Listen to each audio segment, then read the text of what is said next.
नमस्कार दोस्तों, स्वागत है आप सभी का आज के मुख्य समाचार के इस वीडियो में। एक एक करके 50 बड़ी खबरों को सिर्फ 10 मिनट में जानेंगे। वीडियो के साथ अंत तक बने रहें। साथ ही आपसे एक छोटी सी रिक्वेस्ट है, अगर आपने अभी तक इस वीडियो को लाइक नहीं किया तो लाइक जरूर कर दे। तो चलिए दोस्तों, वीडियो को फटाफट शुरू करते हैं।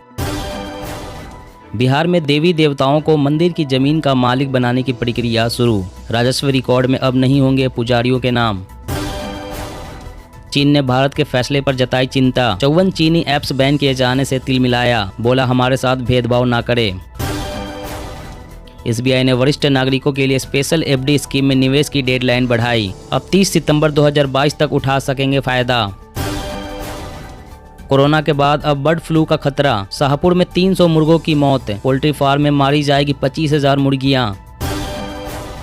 यूपी में बीजेपी ने दूसरे राज्यों की महिला कार्यकर्ताओं को उतारा मैदान में। आधी आबादी को साधने के लिए कीटी पार्टी का भी इंतजाम।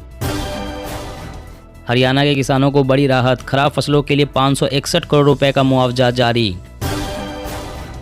महंगे रिचार्ज की मार। दिसंबर 2021 में 1.2 करोड़ ने छोड़ा मोबाइल चलाना। ट्राई ने जारी की रिपोर्ट। लालू प्रसाद के समर्थन में आई प्रियंका गांधी। कहा बीजेपी के सामने नहीं झुकने पर प्रताड़ना झेल रहे हैं लालू। बच्चों को टू व्हीलर पर बैठाने से पहले जान लीजिए नया नियम, वरना भरना पड़ेगा जुर्माना। सुप्रीम कोर्ट का यूपी सरकार को आदेश। प्रदर्शनकारियों से जब्त संपत्ति लौटाएं और नए कानून के आधार पर दोबारा प्रक्रिया शुरू करें। दिल्ली में आज से साहित्य का मेला शुरू। 10 दिनों तक चलने वाले इस आयोजन में नोबेल विजेता समेत कई लेखक और कलाकार होंगे शामिल। गोवा गुजरात में 21 फरवरी से खुलेंगे सभी स्कूल। करना होगा कोविड दिशा निर्देशों का पालन। भारतीय नौसेना ने दिखाई ब्रह्मोस से सुपरसोनिक क्रूज मिसाइल की ताकत। युद्धपोत से समुद्र में किया टेस्ट। आम आदमी पर महंगाई के एक और मार। देसी घी और मिल्क पाउडर हुआ महंगा, एकदम से बढ़ गए दाम।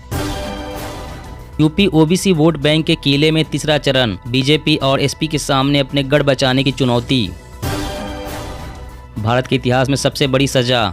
अहमदाबाद ब्लास्ट के 49 दोषियों में से 38 को फांसी। 11 आखिरी सांस तक सलाखों के पीछे कैद रहेंगे। हर मोर्चे पर मुस्तैद है रेलवे सुरक्षा बल के जवान। रेल यात्रा के दौरान अपराधियों से सुरक्षा की पूरी गारंटी। ड्राइवर ने बनाई खास डिवाइस। गाड़ी चलाते समय आए नींद तो बज उठेगा अलार्म। इस साल सरसों के रिकॉर्ड उत्पादन का अनुमान। तेल की कीमतों में मिल सकती है राहत। गर्मियों के दौरान नहीं होगी पावर प्लांट में कोयले की किल्लत। कोल इंडिया मार्च से बढ़ाएगी उत्पादन। अभिषेक बनर्जी फिर से बने टीएमसी के राष्ट्रीय महासचिव। ममता बनर्जी के नेतृत्व में राष्ट्रीय कार्यकारिणी की बैठक के बाद फैसला। सीएम केजरीवाल ने जलालाबाद में निकाला रोड शो। बोले 70 सालों में पानी की सप्लाई भी नहीं कर सकी कांग्रेस। रामलल्ला अगले साल के अंत तक अपने भव्य मंदिर में हो जाएंगे विराजमान। कानपुर रैली में बोले मुख्यमंत्री योगी आदित्यनाथ। पुरुषों के मुकाबले महिलाओं के लिए ज्यादा खतरनाक साबित हो सकती है सिगरेट शराब की आदत। सीएम नीतीश कुमार ने फिर साधा चन्नी पर निशाना। कहा पता नहीं कैसे कैसे लोगों को सीएम बना देती है कांग्रेस। केंद्र सरकार ने राष्ट्रीय बांध सुरक्षा प्राधिकरण का किया गठन। 8 दिसंबर को संसद में मिली थी मंजूरी। किसानों से गोबर खरीद कर मीथेन गैस बनाएगी बिहार सरकार। ग्रामीणों के इस्तेमाल के लिए गांव में किया जाएगा सप्लाई। भारत के खाते में जुड़ी एक और उपलब्धि। 15 से 18 आयु वर्ग के 2 करोड़ किशोरों का हुआ पूर्ण टीकाकरण। पिछले महीने शुरू हुआ था वैक्सीनेशन। संकट में 45,000 से ज्यादा समुद्री प्रजातियां। वैज्ञानिकों ने जलवायु परिवर्तन और प्रदूषण को बताया जिम्मेदार। बैंक धोखाधड़ी पर वरुण गांधी ने केंद्र पर साधा निशाना। कहा मजबूत सरकार से भ्रष्ट व्यवस्था के खिलाफ कार्रवाई की उम्मीद। उत्तर प्रदेश और पंजाब में थमा चुनाव प्रचार का शोर। निर्वाचन आयोग ने जारी किए सख्त दिशा निर्देश। जगह जगह हो रहे सुधार कार्यों की वजह से रेल सेवाओं पर पड़ रहा है बुरा असर। कई घंटों की देरी से चलेगी ट्रेन। पीएम मोदी ने किया ठाणे दीवा के बीच बनी नई रेल लाइन का उद्घाटन। बोले मुंबई वासियों के जीवन में लाएगी बड़ा बदलाव। पंजाब में कांग्रेस का घोषणा पत्र जारी। 1 लाख सरकारी नौकरी। महिलाओं को हर माह 1100 रुपए और 8 मुफ्त सिलेंडर देने का वादा। देश में कोरोना के नए मामलों में गिरावट जारी। दैनिक और साप्ताहिक संक्रमण दर भी हो रहा है कम। कुमार विश्वास के खालिस्तान दावे की जांच करेगी मोदी सरकार। चरणजीत सिंह चन्नी ने की थी मांग। समाज में हलचल पैदा कर रहा है हिजाब की सुनवाई का सीधा प्रसारण। हाईकोर्ट में दायर याचिका खारिज। चीन से लगी सीमा का दौरा, बॉर्डर पर विषम परिस्थितियों में समर्पण और प्रतिबद्धता के लिए सैनिकों की सराहना। कोविड संकट में भारतीय नागरिकों का ख्याल रखने को लेकर पीएम मोदी ने यूएई को सराहा, कहा दोनों देशों के रिश्ते हो रहे हैं मजबूत। ओमिक्रॉन के BA.2 सब वेरिएंट ने बढ़ाई चिंता, WHO ने कहा यह बहुत तेजी से लोगों को करेगा संक्रमित। अमरनाथ यात्रा के लिए जल्द ही शुरू होगा श्रद्धालुओं का रजिस्ट्रेशन, LG मनोज सिन्हा ने दिए संकेत। बंगाल में पोस्टर विवाद, ममता बनर्जी को दिखाया दुर्गा तो पीएम मोदी को बनाया महिषासुर। यूपी बिहार के भैया पंजाब में जीत के लिए कांग्रेस ने अपनी राष्ट्रीय पहचान को कलंकित कर दिया। केरल का पहला कारवां पार्क, बेड सोफा वाले इस मॉडल में होगी AC, इंटरनेट, GPS जैसी तमाम सुविधाएं। जियो को लगा जोर का झटका, प्लान महंगे होने के बाद एक महीने में 1.29 करोड़ ग्राहकों ने कहा बाय बाय। पाकिस्तान में लोकतंत्र का गला घोट रहे हैं इमरान खान, मुल्क में हो रही है तानाशाही की वापसी, विपक्ष का सनसनीखेज दावा। गन्ना के बाद आलू क्षेत्र में पहुंचा चुनावी घमासान, अखिलेश और शिवपाल को यही घेर कर पुराना प्रदर्शन दोहराना चाहती है भाजपा।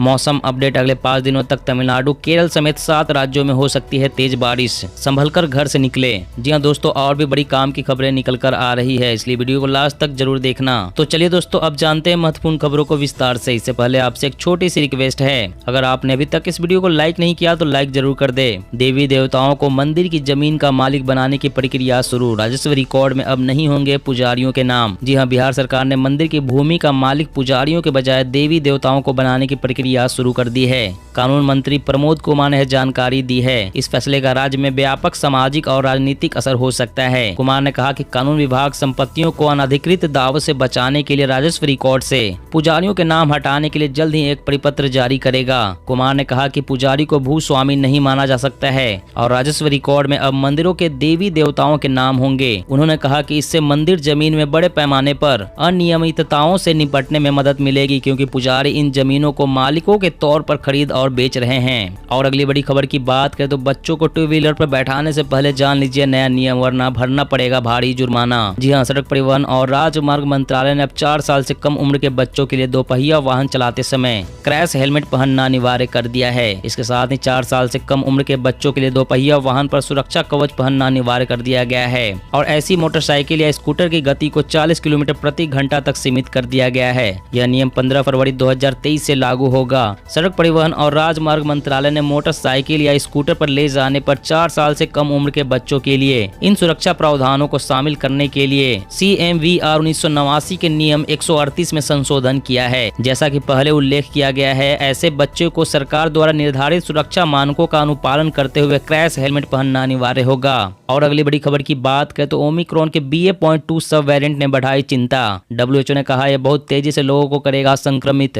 जी हां, पूरी दुनिया में कोरोना का ओमिक्रॉन वेरिएंट अब लोगों को कम संक्रमित कर रहा है। संक्रमण की रफ्तार अब कई देशों में धीमी पड़ गई है, लेकिन इस बीच WHO ने चेतावनी जारी की है, इससे अभी भी सावधान रहने की जरूरत है। आपको बता दें कि ओमिक्रॉन वेरिएंट में एक और उछाल आने की संभावनाएं बरकरार है। विश्व स्वास्थ्य संगठन कोविड-19 तकनीकी टीम की प्रमुख ने ओमिक्रॉन के BA.2 सब वेरिएंट को लेकर खास तौर पर चिंता व्यक्त की और कहा कि ये बाकी सब वेरिएंट के मुकाबले अधिक संक्रामक है, हालांकि इसके अधिक घातक होने का कोई सबूत नहीं है। उन्होंने कहा कि ओमिक्रॉन वेरिएंट में अब बदलाव देखे जा रहे हैं और उसके जितने भी वेरिएंट हैं हम उन्हें ट्रैक कर रहे हैं। अधिकतर केस BA.1 के हैं, लेकिन BA.2 के मामलों के अनुपात में भी वृद्धि देखने को मिल रही है। और अगली बड़ी खबर की बात करें तो ड्राइवर ने बनाई खास डिवाइस, गाड़ी चलाते समय आए नींद तो बज उठेगा अलार्म। जी हां, सड़कों पर रात के समय गाड़ियों को चलाने के दौरान ड्राइवरों को नींद और झपकी आना एक बड़ी समस्या है। इसके कारण कभी कभी बहुत भयंकर सड़क हादसे हो जाते हैं। अब नागपुर के एक ड्राइवर ने इस समस्या का एक हल निकाल लिया है। उसने एक ऐसा डिवाइस बनाया है जिससे गाड़ी चलाते समय किसी ड्राइवर को जैसे ही नींद आएगी तो वाइब्रेशन के साथ एक अलार्म बज उठेगा। इस डिवाइस को कान के पीछे पहना जाता है और इसमें एक सेंसर, 3.6 वोल्ट की बैटरी और एक ऑन ऑफ स्विच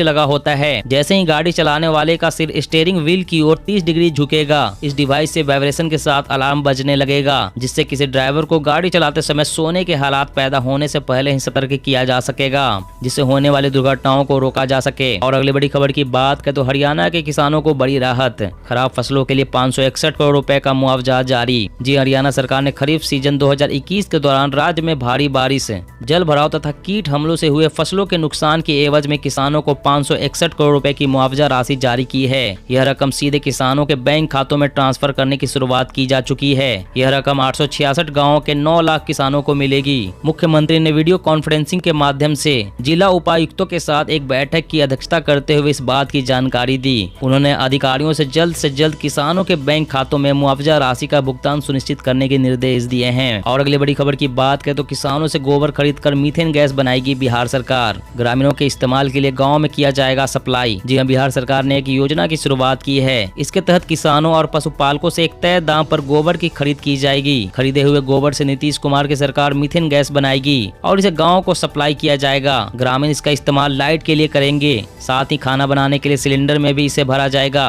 गोबर से मीथेन गैस बनाने के लिए प्रत्येक जिले में प्लांट स्थापित किए जाएंगे। राज्य सरकार जल्द ही इस काम को पूरा करने की प्रक्रिया में जुट गई है। बिहार में वर्तमान में पशुओं की संख्या 2.5 करोड़ से अधिक है, जिसमें करीब 1.54 करोड़ गाय शामिल है। नीतीश कुमार सरकार गोबर से मीथेन गैस बनाने के लिए गोवर्धन योजना शुरू की है। किसानों और पशुपालकों से खरीदे गए गोबर से मीथेन गैस बनाने के लिए प्रत्येक जिले में संयंत्र स्थापित किया जाएगा। और अगली बड़ी खबर की बात करें तो देश में कोरोना के नए मामलों में गिरावट जारी, दैनिक और साप्ताहिक संक्रमण दर भी हो रहा है कम। जी हां, कोरोना महामारी की तीसरी लहर में 43 दिन बाद सक्रिय मामलों यानी कि उपचाराधीन मरीजों की संख्या 3 लाख से नीचे आ गई है। नए मामलों में भी गिरावट जारी है। दैनिक और साप्ताहिक संक्रमण दर भी कम हो रही है और मरीजों के उबरने की दर बढ़ रही है। जारी हुए आंकड़ों के अनुसार दिल्ली में पिछले 24 घंटे में कोरोना वायरस के 607 नए मामले सामने आए हैं। इस दौरान 854 लोग डिस्चार्ज हुए और 4 लोगों की कोरोना से मौत हुई है। राष्ट्रीय राजधानी में कोरोना के सक्रिय मामले 2775 है। वहीं महाराष्ट्र में पिछले 24 घंटों के अंदर कोरोना वायरस के 2068 नए मामले सामने आए हैं। इस दौरान 4709 लोग डिस्चार्ज हुए और 15 लोगों की कोरोना से मौत हुई है। दोस्तों, आज की खबरों में बस इतना ही। इसी तरह हर रोज काम की खबरें जानने के लिए आप हमेशा हमारे साथ जुड़े रहें। हमारे साथ जुड़ने के लिए वीडियो के नीचे दिए गए इस लाल रंग के सब्सक्राइब बटन को दबा ले और साथ ही इस घंटी को भी दबाएं ताकि आपको हर खबर की सटीक जानकारी मिल सके। जय हिंद।